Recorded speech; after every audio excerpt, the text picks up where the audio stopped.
இந்த ஆசீர்வதிக்கப்பட்ட காலவெளியில் என்னுடைய சத்தத்தை கேட்கிற ஒவ்வொரு பிள்ளைகளுக்கும் போலீஸை நீங்கள் படுத்திருந்தாலும் சரி, உட்கார்ந்தாலும் சரி, இந்த சத்தத்தை கேட்கிற ஒவ்வொரு சிறுகளும் ஒரே நிமிஷம் இந்த காலவெளியில் உங்களை என்னையும் தட்டி எழுப்பின ஆண்டவருக்கு நன்றி எடுப்போமா? இந்த காலவெளியில் நமக்கு ஜீவன் சுகம் ஆரோக்கியத்தோடு நம்மளோடு பேசும்படியாக கேட்கும்படியாக சர்வவல்லமையுள்ள ஆண்டவர் நமக்கு பாட்டை கிடைக்காக அவருக்கு நன்றி சொல்லுவோமா? உங்களுக்கு எனக்கு மறுபடியும் சந்தர்ப்பத்தை கொட்டி கொடுத்து இந்த நாளில் அடுத்தடுத்த சித்தத்தை செய்யும்படியாக நீங்கள் நான் மனம் திரும்ப வாழ்க்கை வாழும்படியாக பரிசுத்தமான வாழ்க்கை வாழும்படியாக உண்மையில் ஒரு வாழ்க்கை வாழும்படியாக உங்களுக்கு எனக்கு பாட்டை கேள்விக்காக ஆண்டவருக்கு நன்றி சொல்லுவோம். வானசிங்காசனம் நமது வீட்டிலிருந்து பூமியின் மேலே கண்ணோக்கமாயிருக்கும் ராஜாதிராஜனே, இந்த நல்ல ஆசீர்வதிக்கப்பட்ட காலவேளைக்காக நன்றி அப்பா. இரவு முழுவதும் உங்களுடைய செட்டைகளை எங்களை படுக்க வச்சுங்க. உங்க அரவணைக்கிறோம், அன்பிற்கிறோம், பாதுகாக்கிறோம். இரவு முழுவதும் எங்களை கண்மணி போல பாதுகாத்து இந்த காலவேளைகளை தட்டி எழுப்பி நான் இன்னும் நேசிக்கிறேன், இன்னும் பிரியமா இருக்கிறேன், இன்னொரு சந்தர்ப்பத்தை கூட்டி கொடுக்கிறேன் சொல்லி இந்த புதிய நாள் எங்களுக்கு தந்ததுக்காக நீர் எங்களுக்கு பார்க்க கேள்விக்காக உங்களுக்கு நன்றி எடுக்கும்படியாக துதி சொத்து எடுக்கும்படியாக உடைய நாமத்தை மைப்படுத்த முடியாது. உடைய சமூகத்தை வந்து நிற்கிறோம். இந்த ஆலயம் எல்லாம் முழுவதும் உங்க பரிசுத்தத்தால் நிரப்புங்க. இந்த ஆலயம் முழுவதும் மைமல் நிரப்புங்க. இந்த பலிபீடத்தை நீங்க எங்களோடு கூட இருக்கிறோம். நம்மளுக்கு துதி சொத்து விண்ணப்ப ஜெபம் ஆராதனை எல்லாவற்றையும் பொருட்படுத்துங்கள். நீ எங்களோட பேசுகின்ற காலவேளை வருகிற பிள்ளைகளுக்கு கேட்கிற செவிகளுக்கு வேண்டிய ஆசீர்வாதம் இருக்கத்தக்க உலகமே நடக்கிற ஒவ்வொரு ஆராதனை இப்படி சமூகத்தில் காத்திருக்கிற பிள்ளைகள் இப்படி வேத வசனத்தை தாசமான கேட்கிற ஒரு செவிகள் நீங்க பொருள் இயேசு கிறிஸ்து நாமத்தில் ஜெபிக்கிறோம் பிதாவே. ஆராதனைக்காரமாக பாடும் சொற்களை 66ஆம் பாடல், பாடும் சொற்களை 66ஆம் பாடல். இந்த நல்ல ஆசீர்வதிக்கப்பட்ட காலங்களில் சத்தத்தை கேட்டுக்கொள்கிற தட்சம் பிள்ளைகளுக்கும் கிராமத்து ஜனங்கள் நீங்கள் நானும் கர்த்தருடைய பார்வையை விலையை பெற்றவங்க விசேஷித்த அந்த உங்களுக்கு எனக்கும் மறுபடியும் சந்தர்ப்பத்தை கொட்டி கொடுத்து வாழ்ந்து சுகமா இருக்க முடியாது, ஆசீர்வாதமா இருக்க முடியாது, பரிசுத்தமா இருக்க முடியாது, மனம் தெளிவுற வாழ்க்கையை வாழ முடியாது.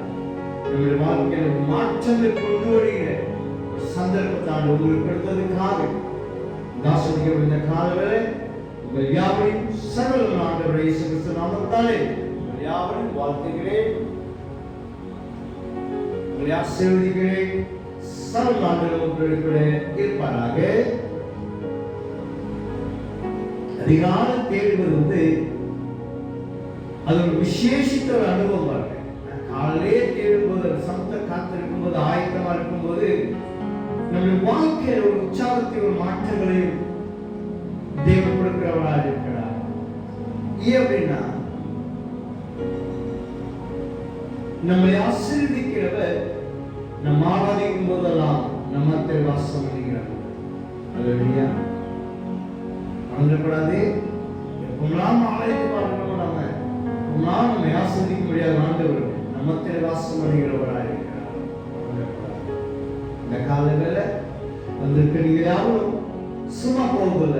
தேவனுடைய ஆசீர்வாதத்தை ஆலயத்தின் நன்மையினால் ஆலயத்தின் சம்பூர்ணத்தினால் நீங்க நிரப்பப்பட்டவர்களாக செய்யணும் தெரிவிக்கும். இந்த காலவேளை தியானிக்கப்படுத்துகிற வேத பகுதி 1 பேதுரு புத்தகத்துல 5ஆம் அதிகாரம் 7ஆம் வசனம் விதமா சொல்லப்படுகிறது. 1 பேதுரு புத்தகம் 5ஆம் அதிகாரம் 7ஆம் வசனம், அவர் உங்களை விசாரிக்கிறார்களா, உங்க கவலையெல்லாம் அவர் உங்களை விசாரிக்கிற ஆண்டவராக இருக்கிறபடியா உங்க கவலையெல்லாம் அவர் மேல செய்ய. ஒரு வயசான ஆளு நடு வெயில பெரிய முட்டைய வயல இருந்து தூக்கிட்டு போறாரு. நடந்துட்டு இருக்கும்போது பின்னால் ஒரு தொட்டியாட்டம் வந்துச்சு. தொட்டியாட்டம் அவர் பார்த்து இந்த வயசான ஆளு பார்த்து நின்றுட்டு, யா நடு வெயில்ல யான வெயில்ல இப்படி வெயிட்டத்துக்கு நடந்து போறீங்களே, வாங்க நானும் ஊருக்குள்ளதான் போறேன், வந்து ஏறிடுங்க, நான் ஊர்ல கூட இருக்கிறேன் சரின்னு சொல்லி பின்னால ஏறிட்டு சொல்லிட்டாங்க. இங்க தொட்டியாட்டம் இவ்வளவு யாரு வந்துருக்காரு முன்னாடி. வண்டி மூவாயிடுச்சு. வண்டி போய்கிட்டு இருக்கும்போது இந்த வயசான தாத்தா என்ன செய்யறான்னு சொல்லி அந்த ஓட்டுநர் பின்னால் திரும்பி பார்த்தாரா. இந்த வயசான தாத்தா என்ன தெரியுமா, வண்டி ஏறினவரு அந்த மூளைக்கீழ இறக்காம அதே தலையில வைத்து உட்கார்ந்து கொண்டிருந்தார். ஒரு பெரிய ஒரு முட்டாள்தனம் பார்த்தீங்களா. அவர் இறக்கப்பட்டு வண்டியில ஏற்றி இவ்வளவு கஷ்டப்பட்டு போறான்னு சொல்லி இறக்கப்பட்டு ஏற்ற பின்பும் தன்னுடைய தலையில இருக்கிற பாரத்தை இறக்கி வைக்க அவர் என்ன செய்யல, மனசு. அதே போல நீங்க நம்முடைய வாழ்க்கையிலையும் அநேக சூழல் சோர்ந்து போய் இருக்குன்னா பாரங்கள் சுமந்து இந்த உலகத்தின் கவலைகள், இந்த உலகத்தின் பாரங்கள், இந்த உலகத்தின் வேதனைகள் நேர க்ஷணங்களை வாட்டி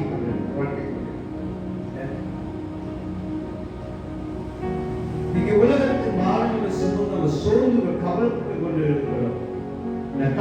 கவலைப்படுகிறதுனால எவன் தன் சடத்தின் வளத்திலே ஒரு முகத்தை கவலைப்படுவதனால கூட்ட முடியாது. சடத்தை அளவ சடத்தின் சுகத்தை குறைச்சிடலாம். வேதவசனம் சொல்லுது, நீங்க ஒன்றுக்கும் கவலைப்படாது, கர்த்தர் மேல் உங்கள் பாரத்தை வைக்கிறார். ஏன் அப்படின்னா அவர்களை விசாரிக்கிறவங்க அழைக்கிறார். ஏன் ஆலயத்தை கட்டி வைத்திருக்கிறார்கள்? எதற்காக ஆலயம்? நம்ம விசாரிக்கிற ஒரு ஆண்டவர் ஆலயத்தில் இருக்கிறார். நம்ம விசாரிக்கிற ஒருவர் ஆலயத்தில் நம்மை விசாரிக்கும்படியாக, நம்மை அறிந்து கொள்ளும்படியாக ஒரு ஆலயத்தில் இருக்கிறார். மனுஷன் முகத்தை பார்க்கிறான், கர்த்தரோ இதயத்தை பார்க்கிறார்.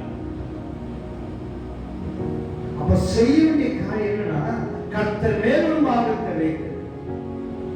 வேதாகமத்துல அண்ணாவை இருக்கிற ஒரு அம்மா குழந்தை வாக்கியம் இல்லாமல் தவித்துக் கொண்டிருக்கும் போது எவ்வளையோ முயற்சி பண்ணி கடைசியில தேவனுடைய சமூகத்தில் வந்து தன் பாரங்களை வைத்தாங்க. அதிகம் நீங்க வாசிக்கும் போது தன் ஈரத்தின் பாரங்கள்லாம் ஊற்றிட்டாங்க ஆலயத்தில் வந்து. ஏன்? அவருடைய கண்களும் சரி ஆழத்தை திறந்தே இருக்கலாம். நம்மளை விசாரிக்கும்படிய சர்வ ஆண்டவர் நம்முடைய ஆலயத்தில் இருக்கிறார். அம்மா திருப்பி துக்கத்தோடு செய்யல போகிற அந்த அதிகாரத்துக்கு வாசிக்கும் போது புத்தகம் 1ஆம் அதிகாரம் 1ஆம் புத்தகத்துல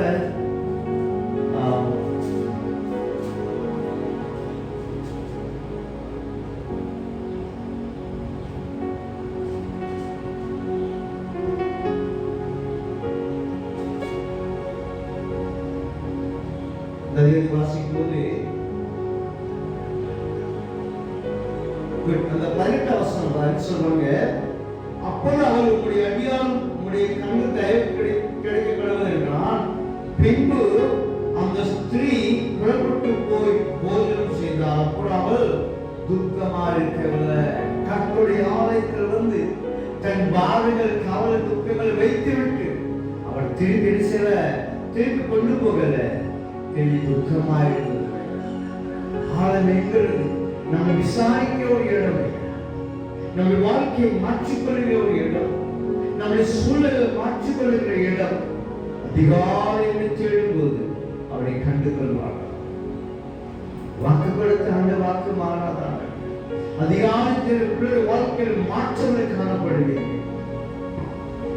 ஏன்னா அதிகாலை என்பது நம்முடைய சரீர பிரகாரம் தூக்க வருகிற நேரத்துல அந்த தூக்கத்திலிருந்து எழுந்து நம்முடைய வாழ்க்கையில் மாற்றங்கள் வர வேண்டும் என்று சொல்லி நான் விரும்பி அவரை தேர்வு பார்த்தீங்களா, தேர்வுடைய வாழ்க்கையில மாற்றங்களை கொண்டு வர எல்லாரும் தூக்கம் நினைப்பாங்க. எல்லாரும் தூக்குறாங்க. அதிகாலம் எல்லாம் தூக்கம் வருவாங்க.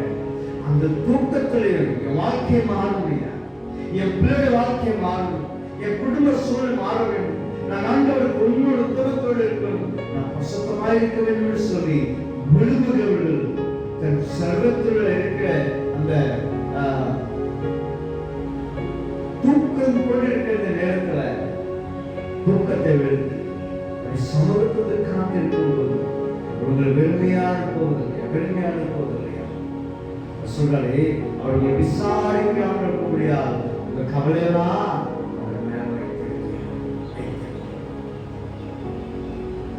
ஒரு சின்ன உதாரணம். ஒரு முறை ஒரு சலுகடைக்கு போனார். சலுகடைக்கு எதுக்கு சலுகடைக்கு போவாங்க? முடி திருத்த போவாங்க, முடி வெட்ட போவாங்க. சரிங்களா? முடி வெட்டி இருக்கும்போது வெட்டி முடிச்சானே அவர் சொன்னார், என்ன சொன்னாரா, இந்த ஊர்ல சலுகடையே இல்லையா அப்படின்னா, முடி வெட்டிக்கிட்டு முடி வெட்டி பழகும் போது சொன்னா அந்த ஊர்ல சலுகடையே இல்லையா, ஏன் இந்த கடை மட்டும் சலுகடையா தெரியலையான்னு சொல்லி திருப்பி கேட்கும் போது, சலுகை இருந்துச்சுன்னா எத்தனை ஜனங்கள் பாருங்க, எத்தனை முடி அலங்கோலமா இருக்கு, அலங்கோலமா இருக்கு,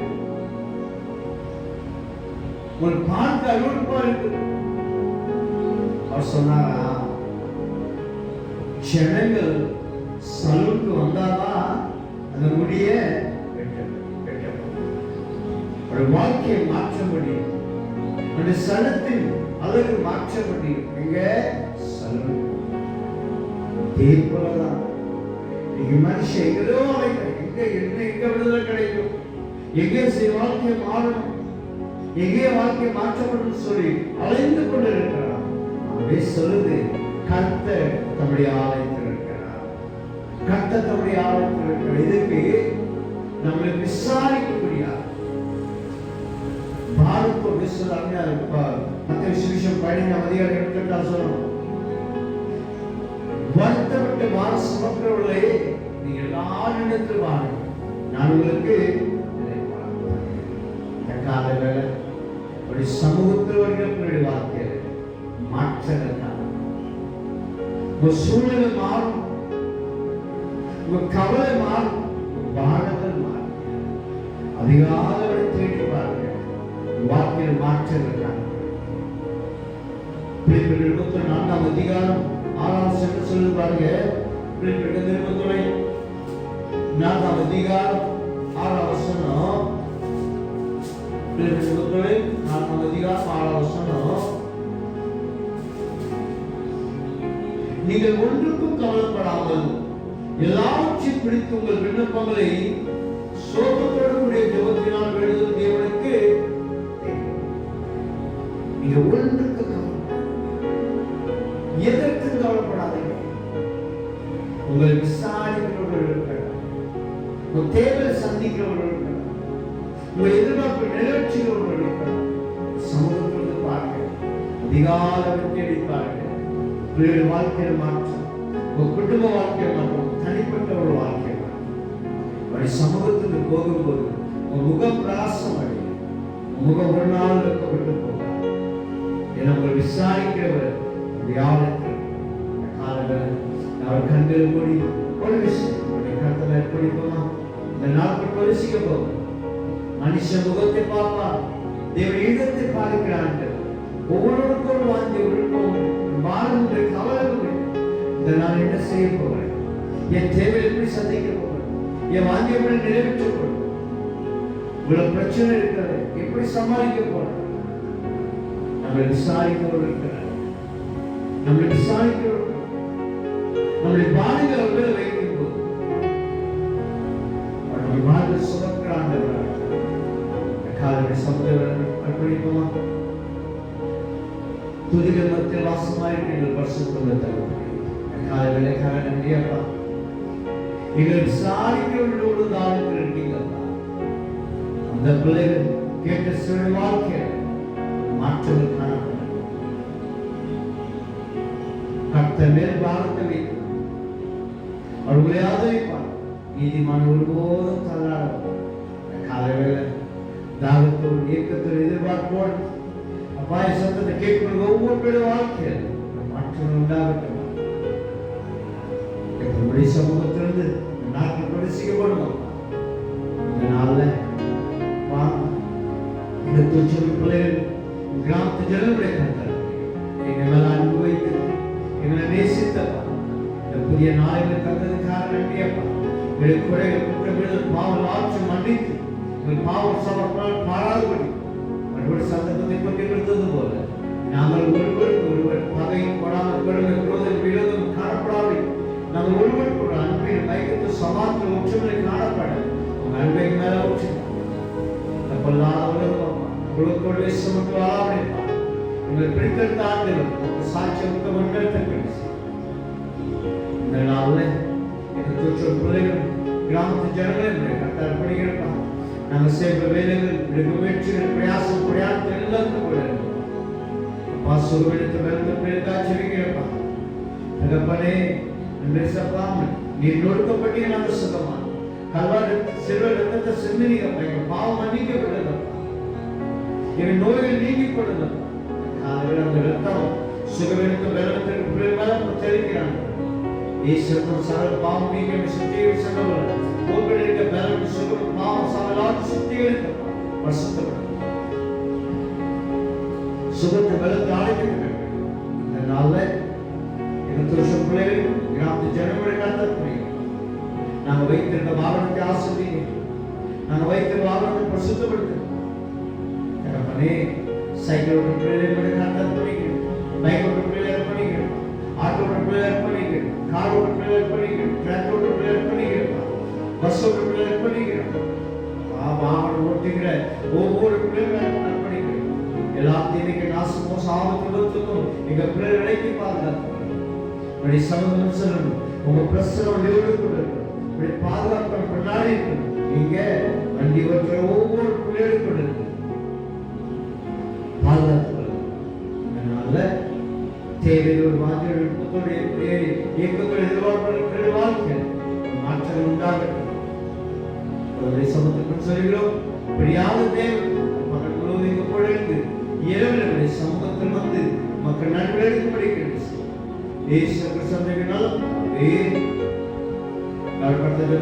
சொல்வோம். பரமண்டல இருக்கிற பிதாவே, நாமம் பரிசுத்தப்படுவதாக, உங்கள் ராஜ்யம் வருவதாக, உங்கள் சித்தம் பரலோகத்தில் செய்யப்படுவது போல பூமியில் செய்யப்படுவதாக. அன்றுள்ள அப்பத்தை எங்களுக்கு தாரும். எங்கள் குடும்ப குற்றம் செய்தவர்கள் நாங்கள் மன்னித்தது போல நாங்கள் செய்த எங்கள் குற்றங்கள் மன்னியும். எங்களை சோதனைகள் பிரவேசிக்கப்படலாம். தீவிர சென்று கொள்ளும். ராஜ்யம் வல்லமை மகிமை என்னென்றைக்கும் விடுகிறே. என் ஆத்துமாவே கர்த்தரை ஸ்தோத்திரி. என் முழுவதுமே கர்த்தர் பிரஸ்தாபத்தை ஸ்தோத்திரி. என் ஆத்துமாவே கர்த்தரை ஸ்தோத்திரி. கர்த்தர் செய்த சகல நன்மைகள் மறவாதே. கர்த்தர் உங்களோடு கூட இருப்பாராக. தேவனுடைய சமாதானத்தையும் தேவனுடைய ஆசீர்வாதத்தையும் சொல்லுவோமாக.